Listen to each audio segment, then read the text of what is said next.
मुअज़्ज़ज़ सामिईन, stage पे रौनक अफरोज उस्ताज़ गिरामी वक़ार हज़रतुल अल्लाम हज़रत अल्लामा व मौलाना मुफ्ती अब्दुल गफूर साहब क़िबला मद्दाज़िल्लुहुल आली यहाँ तशरीफ़ फरमा है। जय्यद आलिम दीन, हज़ारों की तादाद में इनके शागिर्दीन और जय्यद शागिर्द जो बड़े बड़े मदरसे में दरसो तदरीस की फ़राइज़ अंजाम दे रहे हैं। मेरे दोस्तों और बुजुर्गों, उनके चेहरे की ज़ियारत करें, बरकत हासिल करें और सवाब हासिल करें। इल्म के ऊपर चंद बातें मैंने आप लोगों के सामने रखी कि मुसलमानों की हालत क्या है, मुसलमान किस सतही जिंदगी में अपनी जिंदगी को गुजार रहे हैं। मुसलमानों की हालत ये सच्चर कमेटी की रिपोर्ट के हिसाब से मैंने आपको बताया। जोशीली तकरीर करने के लिए मैं नहीं आया था, सिर्फ ये पैगाम देने के लिए मैं आया था कि आपकी हालत क्या है, आप अपनी हालत को सुधार लें, वरना एक जमाना ऐसा आएगा कि आज जो इसराइल फिलिस्तीन के ऊपर बमबारी कर रही है, कहीं वो हालत हमारे हिंदुस्तान में भी ना पैदा हो जाए।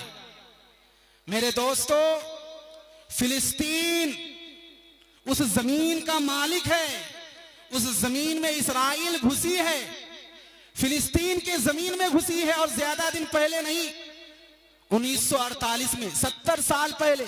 और इतनी ताकत हो गई, इतनी ताकत हो गई उनके पास, 16 जंगें लड़ी, मुसलमानों से 6 जंगें लड़ी हैं। अब तक 16 जंगों में कहीं हारी नहीं। क्यों? इसलिए कि एजुकेशन है उनके पास। आज हाथ से लड़ने का जमाना नहीं है, एजुकेशन से लड़ने का जमाना है। आपके पास तालीम होगी, आप हर तरह के हथियार पैदा कर सकते हैं, तैयार कर सकते हैं। और अगर इल्म नहीं है तो कुछ भी नहीं कर सकते। सिर्फ तादाद बढ़ाने से कुछ नहीं होने वाला है। पूरी दुनिया में 3 अरब लोग हैं मुसलमान, पूरी दुनिया में 3 अरब मुस्लिम आबादी है।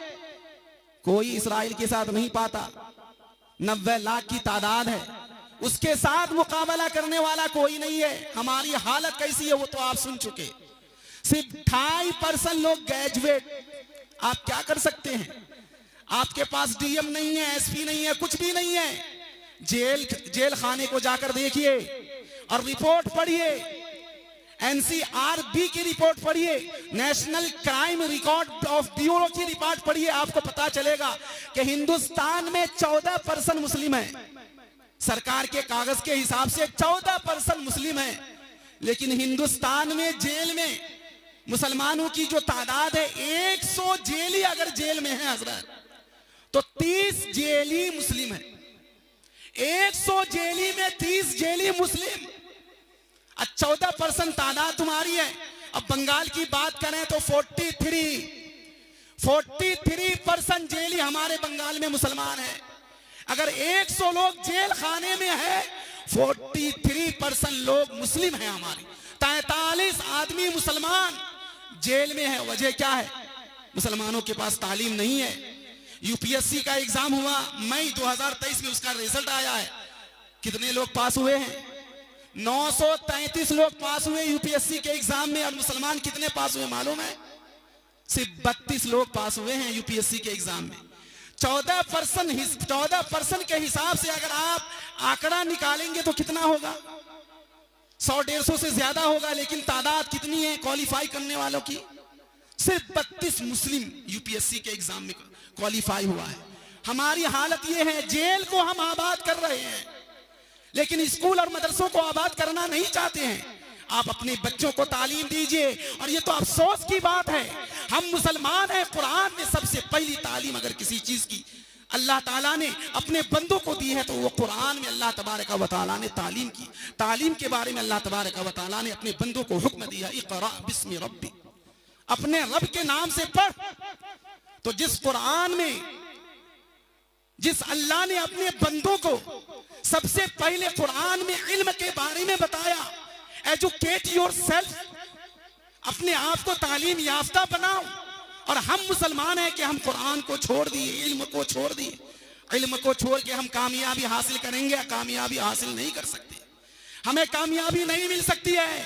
और हमारे माँ बाप वालिदैन भी सुन लें, आज जो हमारी मुस्लिम बहनें हैं, ये 2014 से 2023 तक हजरत आंकड़ा पढ़िए, सर्वे पढ़िए, 10,82,000 मुस्लिम बहनें गैर मुस्लिमों के साथ भाग गई। 10,82,000 मुस्लिम बहनें, कलेमा पढ़ने वाली बहनें गैर मुस्लिमों के साथ भाग गई है। कितने अफसोस की बात है।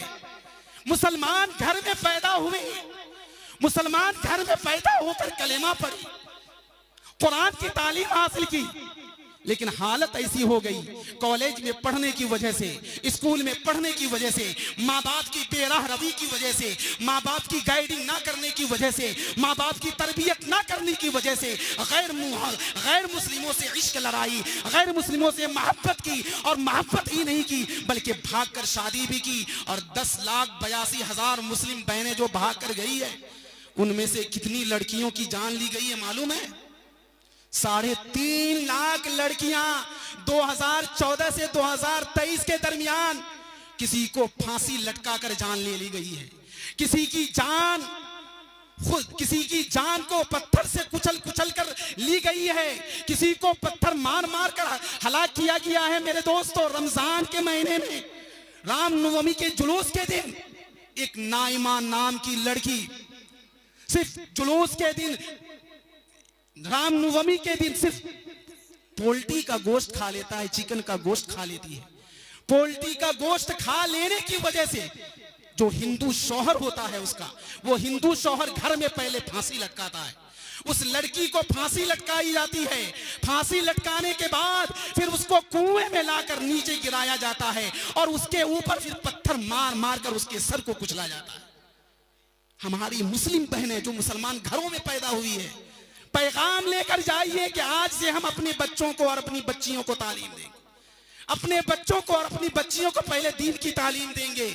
अपने बच्चों और अपनी बच्चियों को स्कूल में भी पढ़ाएंगे तो पहले घर में दीन की तालीम दे लेंगे, उसके बाद स्कूल और मदरसों में पढ़ाएंगे। और अगर ये सूरत नहीं अपनाए मेरे दोस्तों, तो फिर वो हालत और वो जमाना दूर नहीं है। आपको अंदाजा होना चाहिए कि लखनऊ से इंडियन कॉन्स्टिट्यूशन जो हम लोग पढ़ रहे हैं ना, इंडियन कॉन्स्टिट्यूशन का नकली इंडियन कॉन्स्टिट्यूशन भी तैयार हो चुका है। वो भी तैयार हो चुका है जिसमें मुसलमानों के खिलाफ बहुत सारी बातें लिखी गई है। आरएसएस वालों ने वो भी तैयार कर रखा है। हमें और आपको तो पढ़ने से कोई मतलब नहीं है। हम स्टडी नहीं करते, हमें पढ़ने से कोई मतलब नहीं है। हम सिर्फ गाय का गोश्त खा लिए, जिंदगी गुजार लिए, बस काफी हो जाता है। नहीं मेरे दोस्तों, अपने आप को और अपने बच्चों को, अपनी बच्चियों को तालीम देने की कोशिश करें। तालीम से ही आपके बच्चों की जिंदगी संवरेगी, तालीम से ही आपकी बच्चियों की जिंदगी संवर जाएगी, वरना जिंदगी संवरने वाली नहीं है। इसलिए अपने बच्चियों को तालीम देने की कोशिश करें, अपने बच्चों को तालीम देने की कोशिश करें। ऊंची तालीम दें, लेकिन दीन के दायरे में रहकर तालीम देने की कोशिश करें। उन्हें यह भी बताएं कि तुम्हें नमाज भी पढ़ना है, उन्हें यह भी बताएं कि तुम्हें कुरान भी पढ़ना है, तुम्हें दीन की तालीम के साथ साथ दुनियावी तालीम भी हासिल करना है, लेकिन शरीयत के दायरे में रहकर तालीम हासिल करना है, कुरान के दायरे में रहकर तालीम हासिल करना है, हदीस के दायरे में रहकर तालीम हासिल करना है। अगर ये पैगाम आज आप अपने साथ लेकर जाते हैं मेरे दोस्तों, और आप अपनी बच्चियों की केयरिंग करते हैं, अपनी बच्चियों की लाइफ स्टाइल को उसके ऊपर पे अटेंशन करते हैं, उसके ऊपर तवज्जो करते हैं मेरे दोस्तों, तो आपकी औलाद की जिंदगी संवर जाएगी, उखरवी जिंदगी भी संवर जाएगी, दुनिया में भी कामयाब होगा, आखिरत में भी कामयाब होगा। बस इन चंद बातों पर अमल करने की कोशिश करें। अपने बच्चों को पढ़ाएं, अपनी बच्चियों को पढ़ाएं, मदरसों को आबाद करें। और लास्ट में अरकान व मुंतज़मीन जो मदरसे के होते हैं, उनसे चंद बातें मैं उनके सामने रखने की कोशिश करूंगा। अरकान व मुंतज़मीन जो भी उनको ये चाहिए कि मदरसे की तालीम में थोड़ी सी क्लासिफिकेशन कर दी जाए, मॉडिफिकेशन कर दी जाए, निसाब में कुछ तब्दीली लाई जाए। मेरे दोस्त, अगर निसाब में तब्दीली ले आएंगे और सिर्फ 4 सब्जेक्ट अगर हम मदरसे में पढ़ा देते हैं, लाइफ साइंस, फिजिकल साइंस और मैथमेटिक्स, इंग्लिश की तालीम तो पहले से होती है, ये 4 सब्जेक्ट अगर हम मदरसे में पढ़ा देते हैं, और ज्यादा नहीं सिर्फ 2 घंटे अगर हम पढ़ा देते हैं, हफ्ते में 3 दिन करके के अगर हम एक एक सब्जेक्ट पढ़ा देते हैं मेरे दोस्तों, तो 10 साल के अंदर हमारे मदरसे से यूपीएससी का एग्जाम क्लियर करने वाला बच्चा पाया जाएगा, हमारे मदरसे से इंजीनियरिंग पास करने वाला बच्चा पाया जाएगा, हमारे मदरसे से नीट का एग्जाम पास करने वाला बच्चा पाया जाएगा। और अगर हम अपनी हालात को नहीं बदले तो अल्लाह ताला ने कुरान में बयान फरमाया, इन्नल्लाह ला युगय्यिरु मा बिकौमिन हत्ता युगय्यिरु मा बिअनफुसिहिम, कि अल्लाह तबारक व तआला उस कौम की हालत उस वक्त तक नहीं बदलता है जब तक कि कौम खुद अपनी हालत को बदलना ना चाहे। इसलिए आप ये तहैया करें, ये इरादा करें, ये अज़्म मुसम्मम कर लें कि अब हमें अपने बच्चों को पढ़ाना है, अपनी बच्चियों को तालीम देना है, अपने घर को एजुकेट करना है, अपने अहलो अयाल को एजुकेट करना है।